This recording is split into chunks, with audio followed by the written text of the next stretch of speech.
Awal cerita, Shin Hyun Hyuk menatap keluar jendela dan memperhatikan orang-orang di sekitarnya yang memiliki garis merah di atas kepala mereka yang jumlahnya itu berbeda-beda. Garis merah tersebut yang dikenal dengan sebutan S-line. S-line adalah fenomena supranatural yang hanya bisa dilihat oleh orang-orang tertentu. Garis itu berfungsi sebagai penanda hubungan fisik yang pernah dijalani seseorang. Terlihat seseorang pria di dalam mobil yang memiliki banyak garis merah mengajak keponakannya, yaitu seorang gadis bernama Seon-a yang hanya memiliki satu garis di atas kepalanya untuk pergi bersama pria tersebut. Namun, Seon-a menolak ajakan itu. Sementara itu, seorang wanita di seberang apartemen Shin Hyun juga tampak memiliki beberapa garis merah di atas kepalanya. Jadi, sejak kecil, Shin Hyun telah mampu melihat garis-garis tersebut, dan seiring berjalannya waktu, ia perlahan memahami arti di balik garis-garis itu dan menyadari bahwa hanya dirinya yang bisa melihatnya.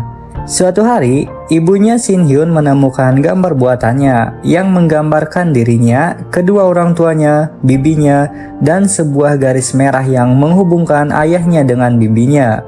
Gambar itu membuat ibunya kehilangan akal sehat dan membunuh ayah Shin Hyun lalu melarikan diri. Setelah mengetahui bahwa kemampuannya dapat menyebabkan kematian, Shin Hyun memilih untuk diam dan menutup mata. Sejak ditinggalkan orang tuanya, ia kehilangan harapan dan beberapa kali mencoba mengakhiri hidupnya, yaitu dengan cara melompat dari atap, menggantung diri, bahkan menyayat urat nadinya sendiri. Namun, semua usahanya itu gagal.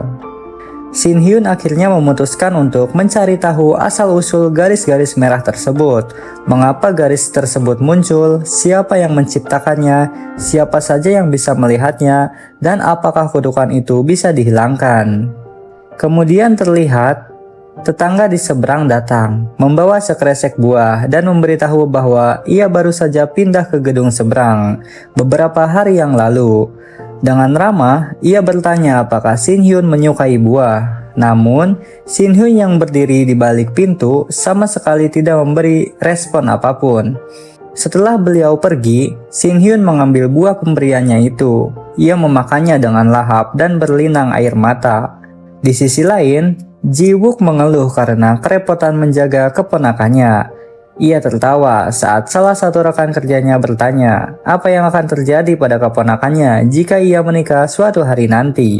Namun, di balik candaannya itu, Ji Wook ternyata tengah menjalin hubungan terlarang dengan seorang rekan kerja wanita yang sebenarnya akan segera menikah. Dan, ketika wanita itu memberinya undangan pernikahan, Ji Wook merasa kehilangan selera dan semangat. Di sekolah, Seon-a menjadi sasaran perundungan dari Hee Yeong dan teman-temannya. Hee Yeong memukuli karena Seon-a tidak membawa uang yang ia minta. Seon-a yang berdiri sendirian hanya bisa diam dan pasrah, membiarkan Hee Yeong melampiaskan kemarahannya hingga puas. Pada waktu yang sama, Ji Wook bersama rekannya sedang menyelidiki kasus pembunuhan seorang wanita berusia 29 tahun. Mereka memeriksa kamar korban dan menemukan banyak kejanggalan. Mayat wanita itu tampak bersih tanpa luka mencolok. Kamarnya memang terlihat berantakan, tetapi barang-barangnya tersusun rapi dan tidak ada satupun yang hilang. Di dapur, mereka menemukan tumpukan kotak bekas makanan dari restoran terdekat. Tak lama kemudian, seorang rekan mereka datang membawa informasi bahwa semalam ada seorang pria berhelm terlihat memasuki apartemen korban. Ji Wook dan rekannya menganalisis ulang kasus tersebut. Uang korban masih utuh, tidak ada tanda-tanda kekerasan seksual, dan tidak ditemukan jejak pencurian. Korban diketahui sering memesan makanan dari restoran. Namun, anehnya, pada malam kejadian, ia tidak melakukan pemesanan. Dari sisi keluarga, korban tidak memiliki saudara dan kedua orang tuanya tinggal jauh di desa. Ia pernah memiliki seorang pacar, tetapi hubungan mereka sudah berakhir hampir 1 tahun lalu. Mendengar hal itu, Ji Wook meminta Dong Sik untuk mencari informasi lebih lanjut mengenai mantan kekasih korban. Shin Hyun kembali menerima buah dari tetangganya.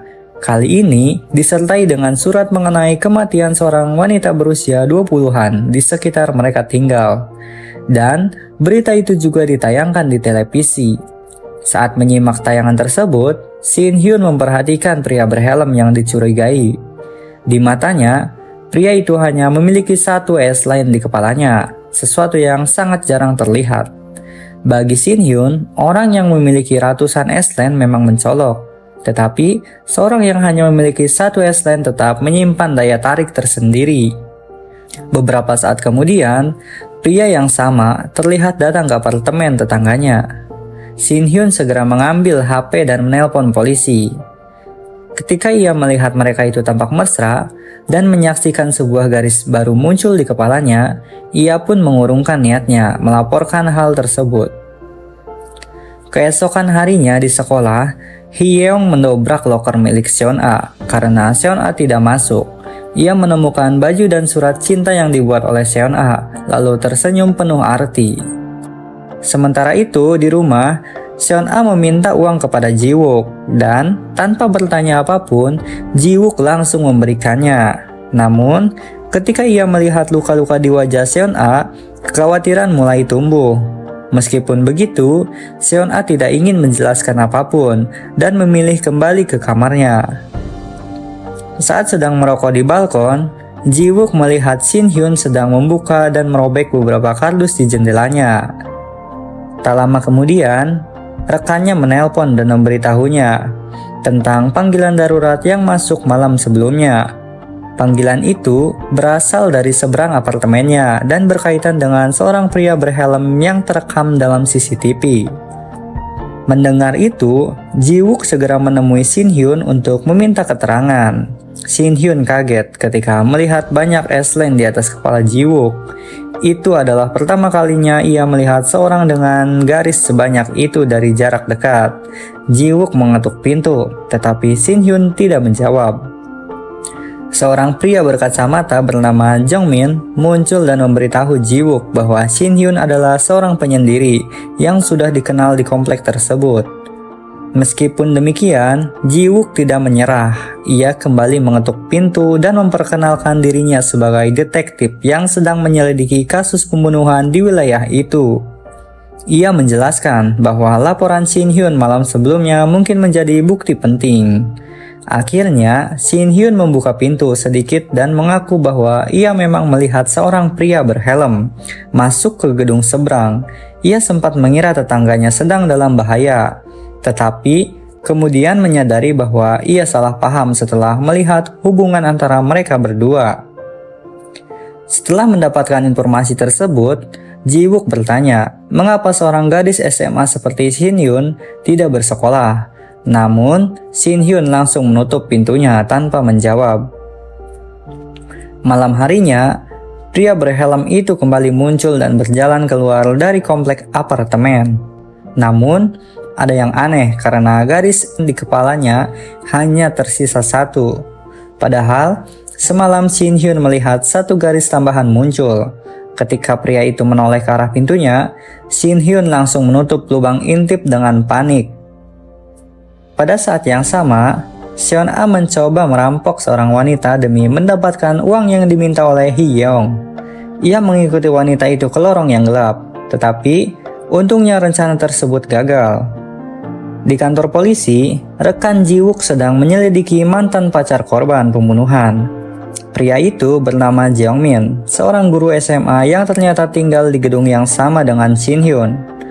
Rute yang biasa ia lewati juga selalu berkaitan dengan kasus pembunuhan sebelumnya yang terjadi sebulan lalu. Ji-wook meminta foto Jeong Min dan langsung mengenali bahwa pria itu adalah orang yang sempat menyapanya saat ia sedang meminta keterangan dari Shin Hyun. Namun, sebelum mereka bisa menyelidiki lebih lanjut, Ji-wook menerima telepon dari rumah sakit yang mengabarkan bahwa ayahnya menghilang. Ia segera pergi ke rumah sakit dan berjanji akan menyusul rekannya setelah urusan itu selesai. Setibanya di rumah sakit, Ji-wook menemukan ayahnya berdiri di atas atap gedung. Anehnya, Ji-wook tidak mencoba mencegahnya. Ia justru perlahan mundur. Namun, para perawat berhasil menyelamatkan ayahnya tepat waktu. Sementara itu, rekannya masuk ke apartemen Jeongmin yang ternyata tidak dikunci. Di dalamnya, ia menemukan sebuah ruangan berwarna merah dan tali-tali berantakan di dalam lemari. Ia menelpon Ji-wook untuk melaporkan temuannya, tetapi Jeongmin mempergokinya dan langsung menyerangnya, membuat sambungan telepon terputus. Lalu, ia pun diikat di kursi dalam keadaan pingsan, dan Jeongmin kembali melancarkan aksinya. Ia mengenakan helm dan kacamata, lalu berjalan ke apartemen. Dari jendelanya, Shin Hyun melihat Jeongmin berdiri dan menatap ke arah apartemen. Ketika ia menyaksikan pria itu mulai menyerang, Shin Hyun buru-buru mengambil handphone untuk menelpon polisi, tapi HP-nya itu mati. Tanpa pilihan lain, ia mengambil pisau dan kacamata hitam. Meski rasa takut membuatnya kesulitan melangkah keluar dari pintu, ia tetap memaksakan diri, tapi akhirnya ia jatuh pingsan di tengah jalan. Dalam alam bawah sadarnya, ia melihat ibunya berusaha menggapai tangannya. Lalu, terlihat bahwa Jeongmin juga memiliki kemampuan untuk melihat S-Lane di atas kepala. Ia melancarkan aksinya dengan mencekik sambil berkata bahwa hanya dengan cara itu semua orang bisa diselamatkan. Saat itu, Shin Hyun berhasil masuk dan menodongkan pisau ke arah Jeongmin. Namun, Jeongmin dengan mudah merebut pisau tersebut dan menikamnya. Ji-wook tiba di komplek apartemen dan langsung menuju kamar Jeongmin. Di sana, ia menemukan kacamata hitam milik Shin Hyun dan melihat bahwa pintu apartemen Shin Hyun terbuka. Ia masuk ke dalam untuk memeriksa dan melihat papan berisi S-Line milik Shin Hyun. Ketika ia melihat pertarungan sedang berlangsung di apartemen seberang, ia segera bertindak dan menembak Jeongmin sebelum pria itu sempat menghabisi Shin Hyun dan tetangganya. Saat sekarat, Shin Hyun sempat mendengar Jeongmin berkomentar bahwa S-Line di atas kepalanya mungkin menghilang. Beberapa saat kemudian, polisi datang ke tempat kejadian untuk menangani situasi. Sementara, Ji-wook mengembalikan kacamata hitam milik Shin Hyun. Dalam diam, Shin Hyun mengingat kembali perkataan Jeongmin dan mulai menduga bahwa kacamata milik Jeongmin mungkin memberinya kemampuan untuk melihat S-Line. Shin Hyun lalu bertanya kepada Ji-wook tentang siapa sebenarnya Jeongmin. Ji-wook menjawab bahwa ia akan menjelaskan semuanya nanti. Lagi pula, mereka membutuhkan laporan dari Shin Hyun di kantor polisi. Seon-a tiba-tiba muncul dan terlihat mengenali Shin Hyun. Di apartemennya, Seon-a kembali meminta uang kepada Ji-wook. Namun, kali ini Ji-wook menolak dan bertanya apa yang sebenarnya sedang terjadi di sekolahnya. Seon-a juga menolak untuk bercerita karena menurutnya Ji-wook terlalu sibuk dan tidak akan ada yang berubah. Mengenai Shin Hyun, Seon-a pun mengungkapkan bahwa mereka adalah teman semasa SMP. Ia juga menceritakan bahwa saat masih kecil, ibu Shin Hyun membunuh ayahnya lalu kabur. Sementara itu, Shin Hyun mulai memikirkan langkah selanjutnya. Ia menyadari bahwa kemampuannya melihat S-Line mungkin benar-benar bisa menyelamatkan seseorang. Ia pun membuka kacamata hitamnya. Dan saat itu, terlihat bagaimana dunia yang dilihat oleh Shin Hyun dipenuhi warna merah karena S-Line di atas kepala setiap orang. Tiba-tiba, ia menerima pesan misterius dari seorang yang mengaku bisa melihat hal yang sama. Pesan itu juga menyuruhnya untuk datang ke SMA. Seon-a juga bersekolah di tempat yang sama, sedang memikirkan statistik remaja yang telah memiliki pengalaman seksual.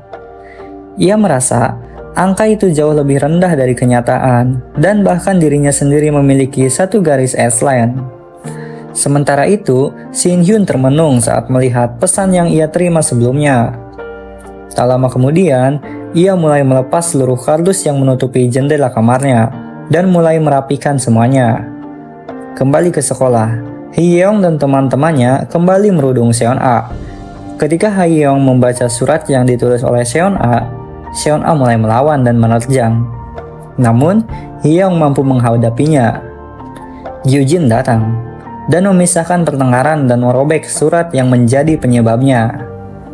Ia hanya memanggil Seon-a karena menganggap Seon-a yang mulai perkelahian sehingga ia tidak bisa membelanya. Setelah dimarahi, Seon-a memutuskan untuk pulang. Namun sebelum pergi, ia menemukan sepasang kacamata di dalam lokernya.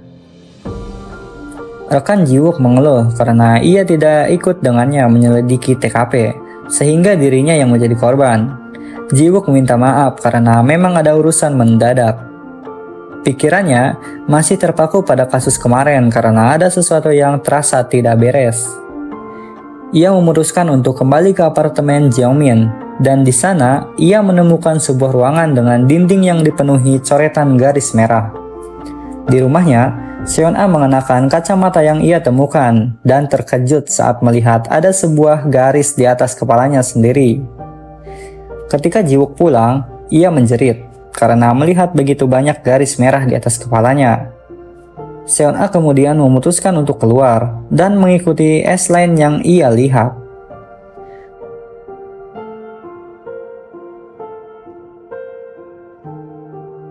Sementara Shin-hyun yang sedang membuang sampah memperhatikannya dari kejauhan.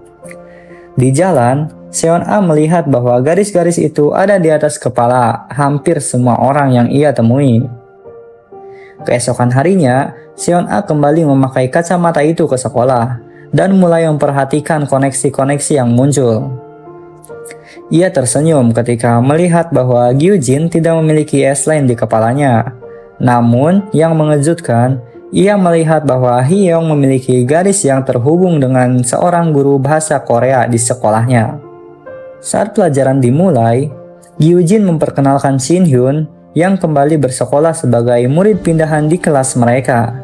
Sementara itu, Ji-wook masih menyelidiki kasus Jeongmin dan memperhatikan bahwa dalam sebuah foto, Jeongmin tampak mengenakan kacamata. Namun, kacamata itu tidak ditemukan dalam barang bukti. Ia kemudian pergi ke sekolah dan bertemu dengan Gyujin untuk menanyakan apakah Jeongmin biasanya memakai kacamata. Gyujin menjawab bahwa selama Jeongmin mengajar tahun lalu, ia tidak pernah melihatnya memakai kacamata. Di atap sekolah, Seon-a sudah kembali menjadi korban perundungan.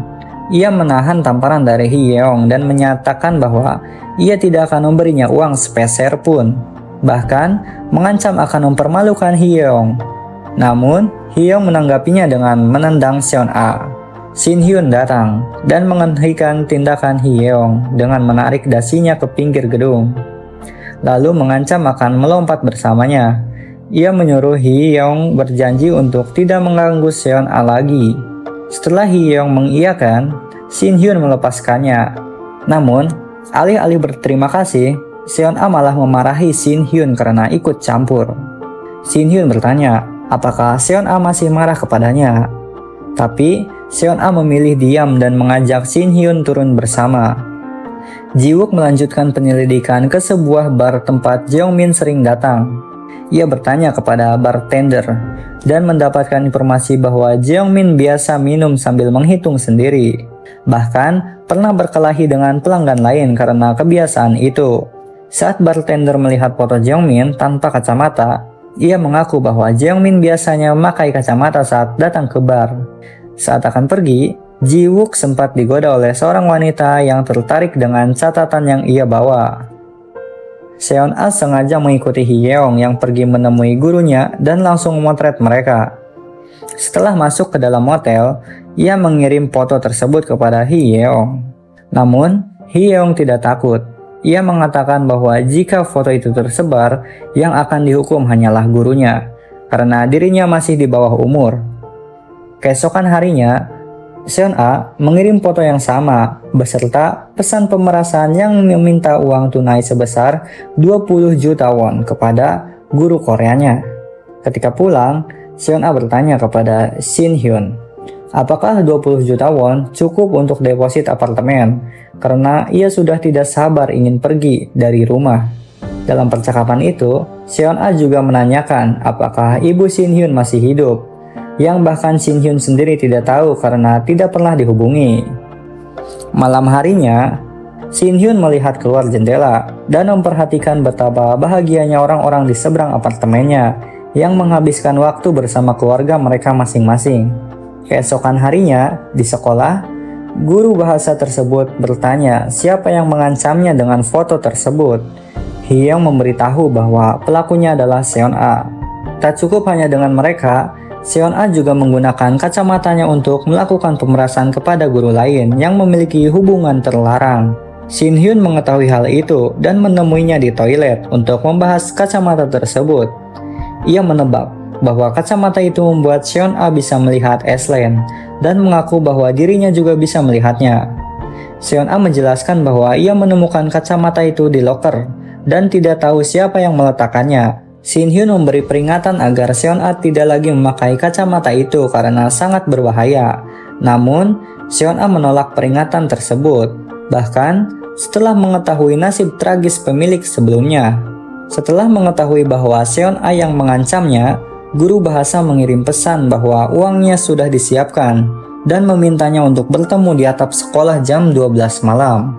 Seon A menerima pesan itu saat sedang kencan, dan tanpa ia sadari, Hyeong yang sempat mendengar percakapannya dengan Shin Hyun di toilet, itu mengikutinya dari belakang. Ketika Seon A lengah, Hyeong mengambil kacamata itu. Seon A baru menyadari kacamatanya hilang dan berusaha mencarinya. Sementara itu, Hyeong yang kini mengenakan kacamata tersebut tersenyum lebar setelah menyadari bahwa Seon A bisa mengetahui hubungan dengan gurunya. Namun, tiba-tiba ia diserang oleh seseorang. Seon A menelepon Shin Hyun dan menuduh bahwa dialah yang mengambil kacamatanya. Ia mengatakan ingin membahas soal kacamata itu setelah ia pergi ke sekolah untuk menemui seseorang, lalu mematikan teleponnya. Seon A pun tiba di atap sekolah dan bertemu gurunya untuk mengambil uang tebusan. Ia pun memohon, menceritakan soal anak dan istrinya yang sedang hamil, serta gajinya yang tidak cukup untuk mengumpulkan uang sebesar itu dalam waktu yang singkat. Namun Seon A tidak peduli. Seon A mengungkit bagaimana Hyeong dan teman-temannya sering merudungnya. Sementara ia dan guru lainnya berpura-pura tidak tahu, hanya karena salah satu orang tua mereka adalah orang berpengaruh. Mendengar itu, ia mencoba berkompromi. Namun, tiba-tiba ia menerima pesan dari istrinya yang berisi foto perselingkuhannya dengan Hyeong yang membuatnya marah besar. Saat Shin Hyun tiba di sekolah, ia mendapati Seon A telah terjatuh dari atap dan meninggal dunia. Oke, jadi itulah cerita untuk film Aislinn untuk episode 1 dan 2. Oke, ditunggu untuk episode selanjutnya. Terima kasih.